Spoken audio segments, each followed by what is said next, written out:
Magandang araw o gabi po. Ako si Aldrin.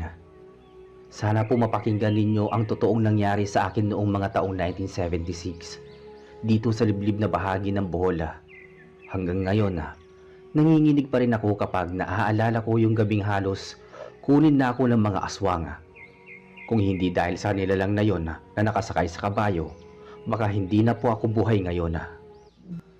Noong panahon na yon ay tag-ulan. Malakas ang hanging habagat. Kailangan namin pumunta sa bukid para tignan ang kalabaw ni Mang Erning, tatay ng kaibigan kong si Shena. Ako, sina Sheena, Sandra at ang lola niya na si Panyang ang magkasamang bumaba mula sa baryo para pumunta sa dulo ng taniman. Sabi ni Sandra habang naglalakad sa pilapil, "Aldrin, siguraduhin mong dala mo yung lampara ha. Hindi tayo pwedeng gabihin dito." "Teka, may araw pa," sabi ko rito.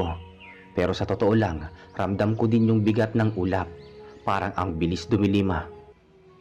Si Lola Pangyan naman, nakakunot ang noo. "Huwag kayong mag-iingay. Mga apo, may napapansin akong kakaiba nitong mga nakaraang linggo. Parang may gumagalang hindi tao." Nagkatinginan kami sa sinabi ni Lola Panyanga.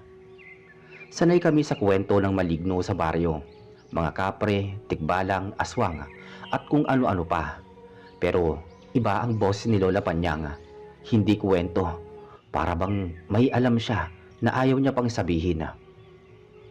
Pagdating namin sa may taniman, sinalubong kami ni Mang Erning. Basa ang damit niya, parang pagod na pagod. Buti dumating kayo kaagad. Nawawala na naman yung isang kalabaw ko kagabi.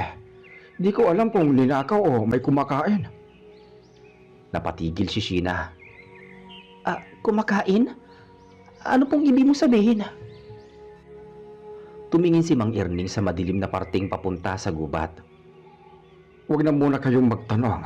Basta kailangan nating hanapin bago lumubog ang araw.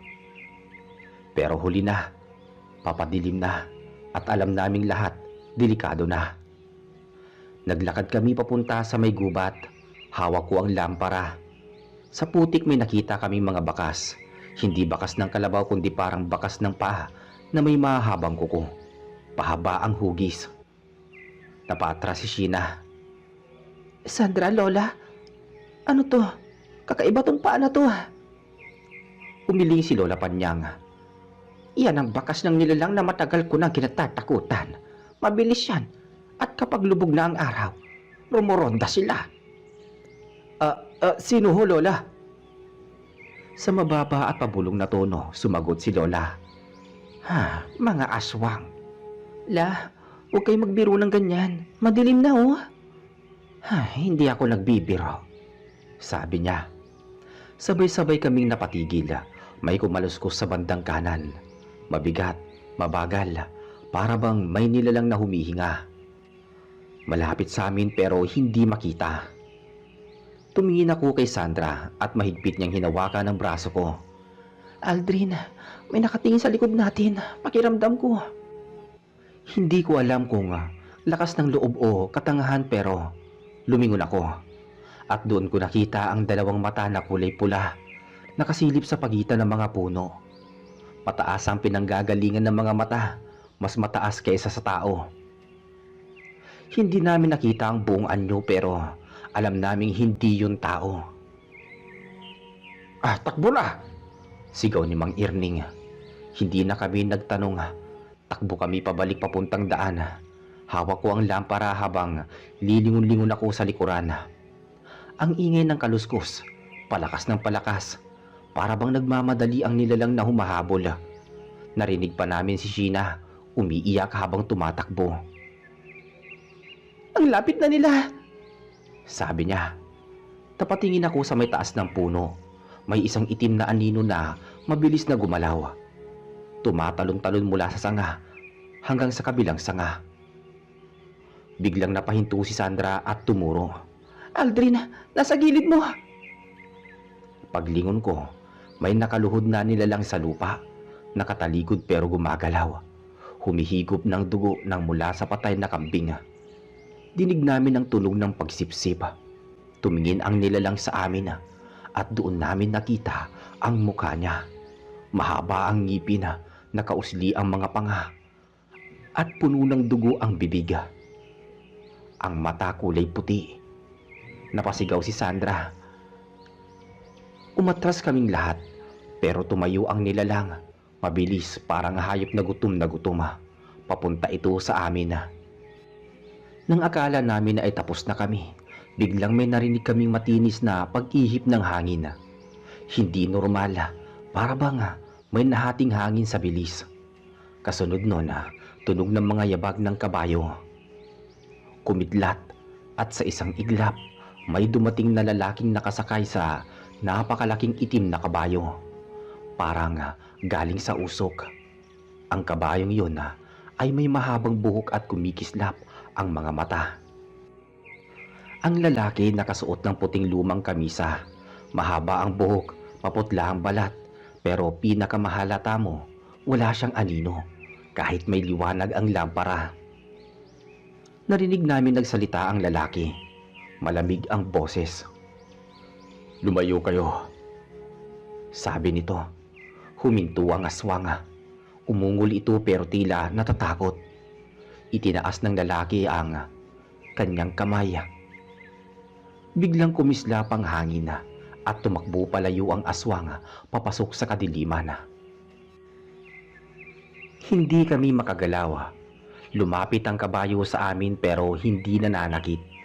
Ang lalaking nakasakay ay tumingin kay Lola Panyang. Hindi tao ang titig niya, pero hindi rin siya kaaway. Lalaking nakasakay ay nagsalita. "Bumalik na kayo sa baryo. Hindi ito ang gabing para sa inyo." Wika nito. Humakbang si Sandra palapit sa akin, nanginginig. Aldrin, engkanto yan," sabi niya. Hindi na kinontra ni Lola. Tumango lang si Lola Panyang, tila kilala ang nilalang. "Maraming salamat sa iyo, bantay ng gubat." Napangiti ang engkanto ng bahagya. "Hindi ko kayo maliligtas muli kapag binalikan nila kayo. Umuwi na kayo." At sa mabilis na paggalaw, umikot ang kabayo at biglang nawala. Parang usok na tinangay ng hangin. Akala namin tapos na pero hindi pa pala. Pagdating namin sa may gitna ng pilapil, biglang tumahol ang mga aso ng buong baryo. Halos sabay-sabay. Nakatingin sila lahat sa direksyon namin. Kasunod nun, may sigaw sa gubat. Hindi sigaw ng tao. Sigaw ng nilalang na may gutom, malalim, malakas at puno ng galit. Napatigil si Sheena at nagsalita. "La, babalik sila no?" Tumango si Lola. "Oo, hindi sila susuko hanggat hindi nila nakukuha ang gusto nila." Ako naman ay nakaramdam ng malamig na hangin sa batok ko. "Ano ho bang gusto nila?" tanong ko. Huminga ng malalim si Lola Panyang at sa unang pagkakataon sinabi niya ang matagal nang tinatago. Kayo ang gusto niya." Yun lang ang sinabi ni Lola Panyang. Pero parang sabay-sabay na lumamig ang paligid kahit papalubog pa lang ang araw. Ramdam kong nangihina ang tuhod ko. Si Sandra lumapit sa akin na tinawakan ang braso ko. "Lola, bakit kami?" Hindi agad sumagot si Lola Panyang. Tumingin siya sa direksyong pinanggalingan namin. Doon sa gubat kung saan nagtatago ang mga nilalang. Matagal bago niya binuka ang bibig niya. "Sa 4 na taong kasama ko ngayon, may isa na gustong kunin ng mga aswang. Hindi hayop ang hinahanap nila, hindi kalabaw. Tao ang pakay nila." Napalunok si Sheena. "La, sino sa amin?" tanong niya. Tumingin si Lola sa isa-isa sa amin. Kay Sheena, kay Sandra, sa akin, kay Mang Irning. Pero nang dumapo ang tingin niya sa akin, doon siya huminto. Tumindi ang pagkabog ng dibdib ko dahil doon. "Hoy Aldrin, bakit ikaw ang tinititigan ni Lola?" "Panyang, ano ba talaga yan? Sabihin mo na." Lumapit si Lola, hinawakan ng braso ko at mas lalong luminaw ang pangamba sa mukha niya. "Aldrin, ikaw ang hinahanap nila." Nanlaki ang mata ko dahil doon. Ako? Bakit ako? Wala naman akong... teka, wala naman akong ginagawang masama. At wala naman akong kinalaman sa kanila. Hinawakan ni Sandra ang balikat ko. Bakit siya, Lola? Ano bang meron kay Aldrin? Tanong niya. Huminga ng malalim si Lola. Sa pamilya ninyo, may lahi kayong hindi karaniwang tao. Napaatras ako nang marinig yun. Lola, ano pong sinasabi niyo? Tumingin si Lola sa paligid, para bang natatakot na baka may makarinig. Hindi mo siguro alam, Aldrin, pero ang lolo mo, isa sa mga taong kayang makita ang mga nilalang kahit nakatago. Natigilan ako. Naalala ko tuloy ang mga kwento ko at kwento ni Lolo Isko. Madalas niyang sabihin noon na huwag daw tumingin sa anino sa mga puno o huwag maglakad mag-isa sa dilim. Akala ko mga pangaral lang, pero ngayon iba ang dating. Lola, kaya ba nila ako gustong kunin dahil doon? Dahil lang doon? Umiling si Lola nang marinig yun. Hindi lang yon. May dugo kang hinahanap nila. Bibihira yon. Mahalaga sa kanila yon. Lalo na sa gutom na lahi ng mga aswang sa gubat na yon. Mas lalo kaming kinilabutan. Lola, paano yan? Babalik sila, sabi ni Sheena. Dapat makabalik tayo kaagad sa bahay. Diyan muna tayo magpahinga bago natin isipin ang susunod na gagawin. Singit ni Mang Irning. Pero bago pa kami makagalaw, 3 malakas na sigaw ang narinig namin mula sa gubat. Para bang sigaw ng mga nilalang na nagaan yung tao pero may gutom na hindi kayang pigilan. Ang tunog ay parang halong alulong at huni ng ibong malaki. Aldrin, tumatakbo sila papunta rito, sabi ni Sandra. Tama siya. Kasunod ng sigaw, naramdaman namin ang pagyanig ng lupa.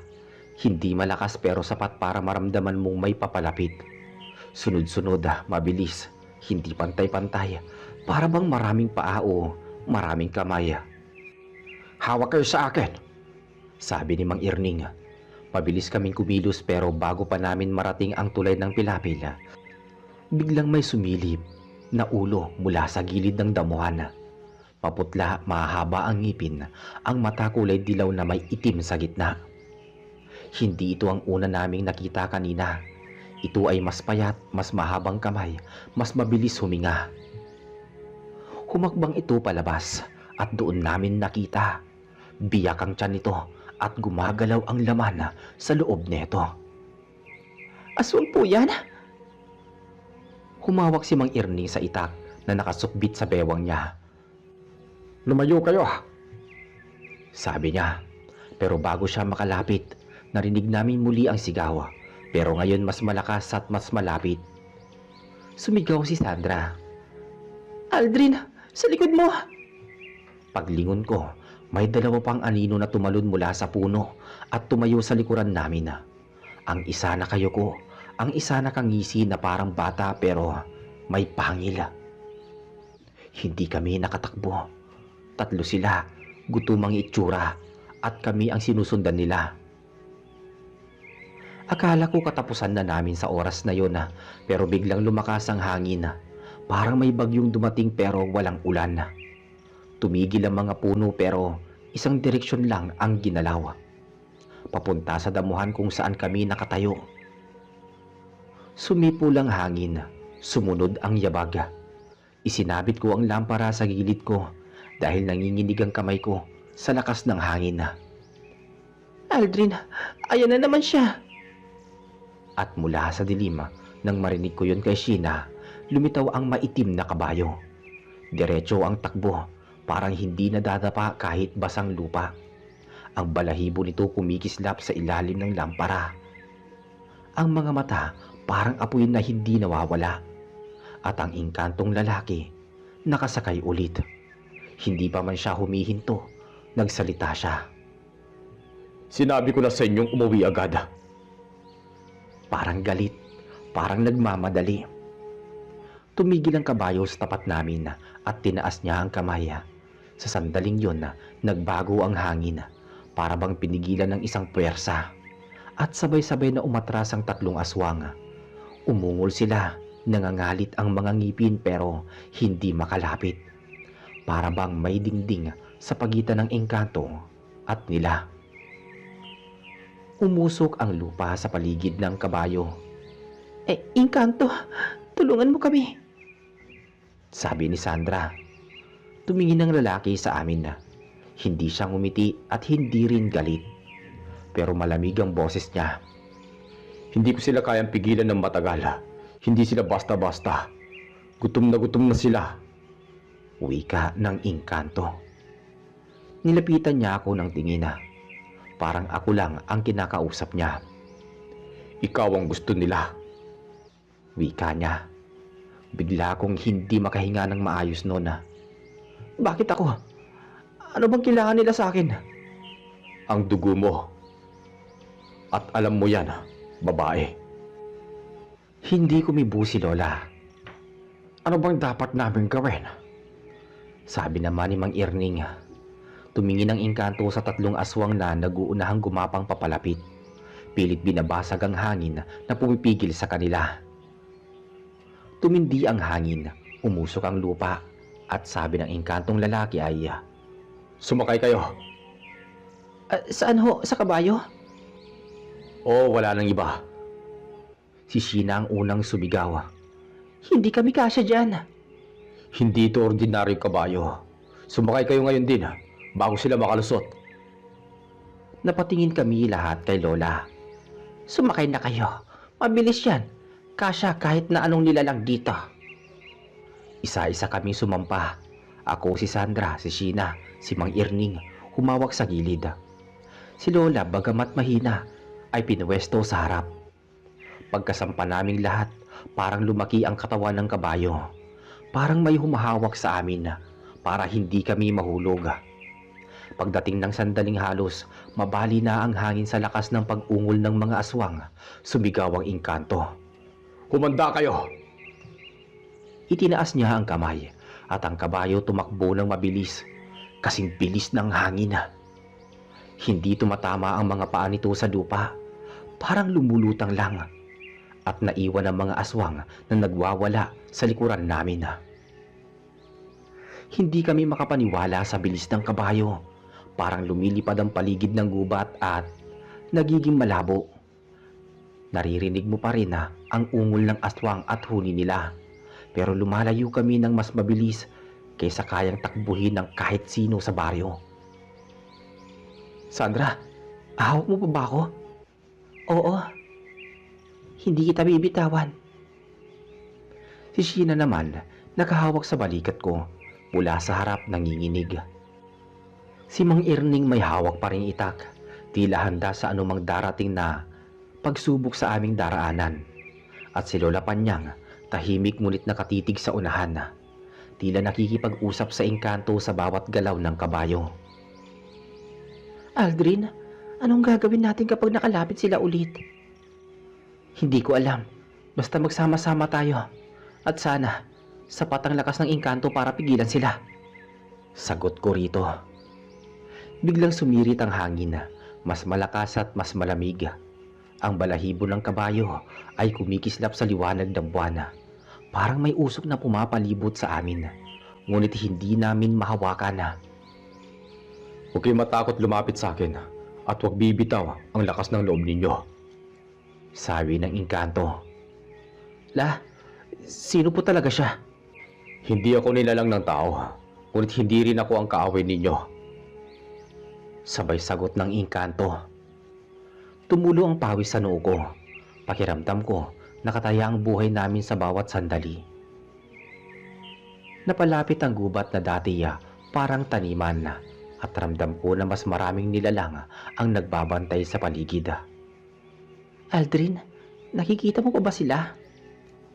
Hindi na, parang nagpaiwan na talaga sila. Pero ramdam ko nararamdaman nila na narito tayo. Habang tumatakbo ang kabayo, may nararamdaman akong kakaibang hapdi sa balat. Parang may humihipo sa mga braso at balikat ko. Malamig, parang usok at mabigat. Maya-maya biglang huminto ang kabayo. Bakit po tayo huminto?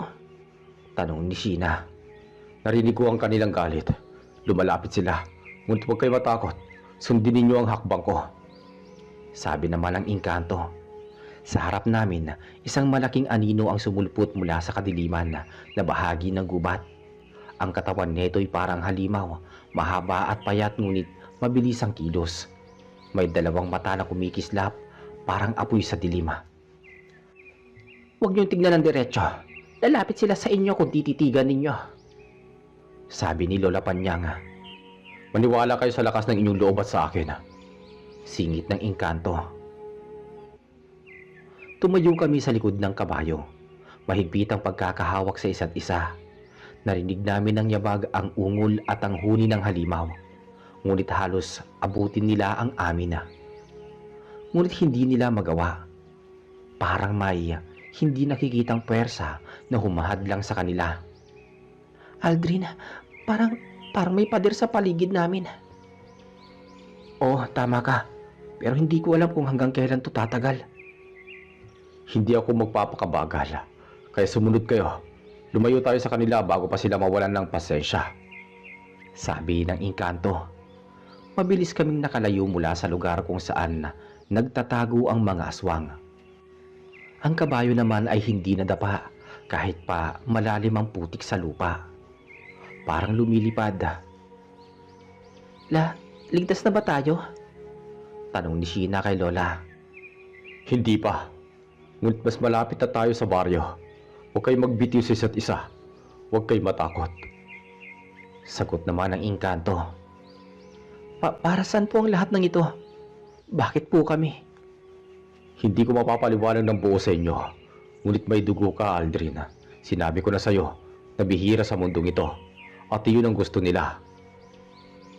Napatingin ako kay Lola Panyang. Tila alam niya ang lahat, ngunit tahimik lang siya.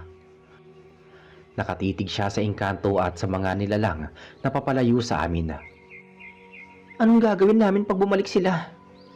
Tanong ni Sandra. Basta huwag kayong bibitaw sa isa't isa, uulitin ko. At lagi kayong maniwala sa lakas ng loob ninyo. Sa bawat hakbang naman ng kabayo, nararamdaman ko ang hangin na dumadaan sa paligid namin. Malamig, malakas at puno ng enerhiya. Hindi ko alam kung anong pwersa yun. Pero parang kami ay pinoprotektahan. Ramdam ko yun. Habang lumalapit kami sa dulo ng gubat, doon sa bahagi kung saan tanaw na ang ilaw ng baryo, biglang bumagal ang takbo ng kabayo. Hindi siya huminto dahil may humarang, kundi dahil may gustong sabihin ng engkanto. At ramdam namin kailangan naming marinig iyon ng malinaw. Tumigil ang kabayo sa gilid ng isang malawak na pilapila. Tahimik ang paligid at ang ihip ng hangin ay malumanay, ngunit may bigat. Parang may nakasabit na tanong sa bawat paghinga. Aldrin, Tawag ng engkanto sa akin. Nanlamig ang batok ko. Ang boses niya kahit mababa ay parang tumatago sa dibdib. Bakit po? Sagot ko rito. Tumingin siya sa akin. Hindi galit, hindi rin masaya. Parang nag-aalangan kung sasabihin ba niya ang dapat niyang sabihin.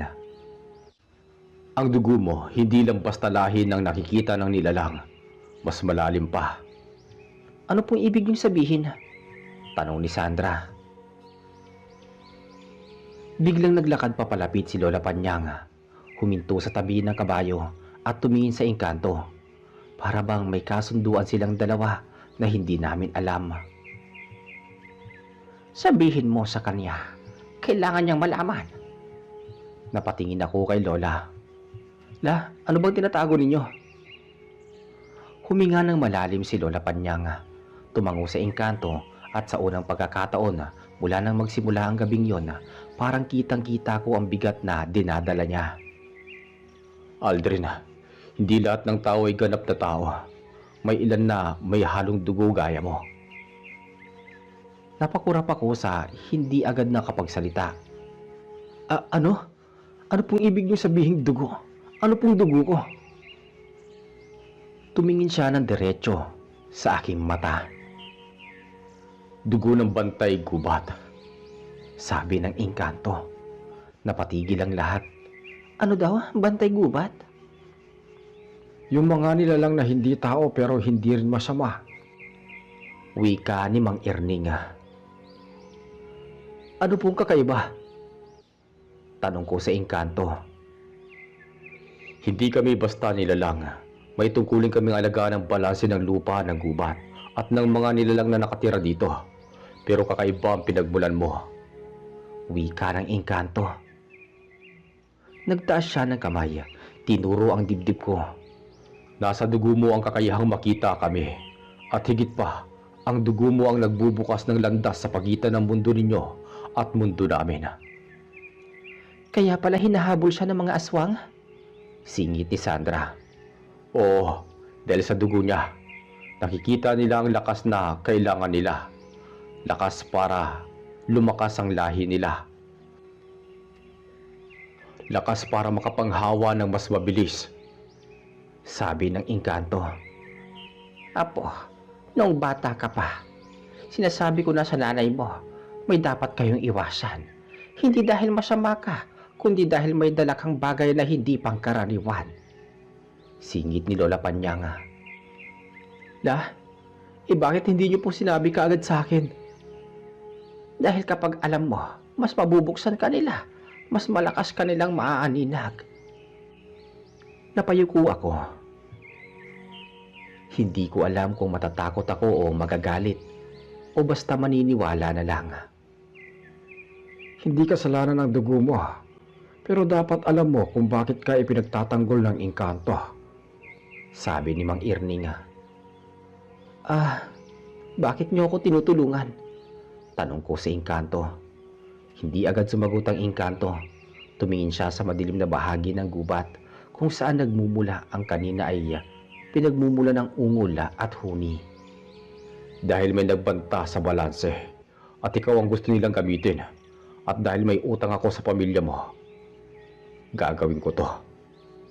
Sabi ng engkanto. Lahat kami napatigil. Utang sa pamilya ni Aldrin? Oo, sa lolo mo, sa lolo Isko mo. Parang sumikip ang dibdib ko nang marinig ang sagot niya sa sinabi ni Sandra. Si Lolo? Papaano? Noong kabataan niya, iniligtas niya ang isa sa mga kagaya ko. Noong muntik nang sumiklab ang digmaan sa pagitan ng tao at nilalang sa kabundukan. Hindi siya dumating noon, baka wala na ako ngayon. Hindi ko alam kung papaano ko tatanggapin yun na ang lolo kong tahimik, lolo kong mahilig lang magtabako at magkwento tungkol sa anino sa punong kahoy ay may lihim palang mas malalim kaysa sa inakala ko. Kaya niyo ako tinutulungan dahil kay lolo? Hindi lang dahil doon. Tungkulin kong protektahan ng lupa at ang dugo mo, bahagi ng balanse na kailangan manatili. Pero bakit hinahabol pa rin tayo nila kung protektado siya? Sabi naman ni Sheena. Dahil may isa pang nilalang na mas malakas, mas matagal ng gutom at siya ang nag-utos na kunin si Aldrin. Sino ho? Tanong ni Sandra.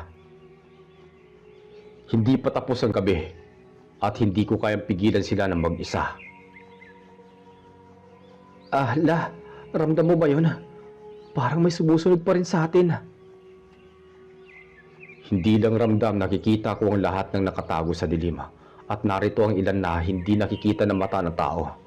Pero nakikita ko sila dahil sa dugo mo, Aldrin. Hindi ko pa sila nakikita, pero nakakatakot na. Sabi naman ni Sandra. Sila ang tunay na panganib. Hindi lahat ng aswang ay halata. Ang ilan ay nagkukubli, naghihintay ng tamang pagkakataon. Ano po ang gagawin natin? Hindi kami makakatakas kung marami sila. Sabi ni Sheena, bago sabihin ng matagal niya nang iniisip sabihin. Hindi sila makakalapit hanggat ako'y naririto. Hindi sila makakalapit hanggat ako'y naririto. Ngunit hindi ako makapaghintay ng matagal. May mas malakas na nagbabantay sa kanila at siya ang nag-utos na kunin ka, Aldrin. Dahil ang dugo mo ay konektado sa balanse. Kung nawawala ang dugo, mawawala din ang proteksyon sa gubat. Ang ilan sa kanila ay gutom sa kapangyarihan na yon. Aldrin, huwag ka matakot. Basta nandito kami at nandyan ang engkanto. Sabi ni Mang Erning. Ngunit alam namin kahit kami nakapaligid may panganib pa rin. Ang usok sa paligid ng kabayo ay unti-unting lumalapit. Parang pinipilit ng hangin na hawakan kami. Kaya lagi mong isipin, Aldrin, kaya mong pagsubok na to. Ang dugo mo ang susi at ako ang gabay mo. Ngunit kailangan mo maniwala sa iyong sarili. Kailangan natin lumipad patungo sa ilaw ng baryo. Ang ilaw ang magtatakda kung hanggang saan ko kayang protektahan kayo. Pagdating doon, dapat mabilis at matapang ang inyong kilos. Sabi pa ng engkanto. Ilaw po sa baryo? Ito ba ang dulo ng gubat? Tanong ko naman. Oo, ngunit hindi pa tapos ang gabi. Pagdating natin doon, dapat handa kayong tumakbo at harapin ang ilan sa mga hindi nakikitang nilalang. Hindi ko alam kung kakayanin ko. Sabi ni Sheena. Kakayanin ninyo, basta't hawak ninyo ang isa't isa at maniwala sa inyong lakas.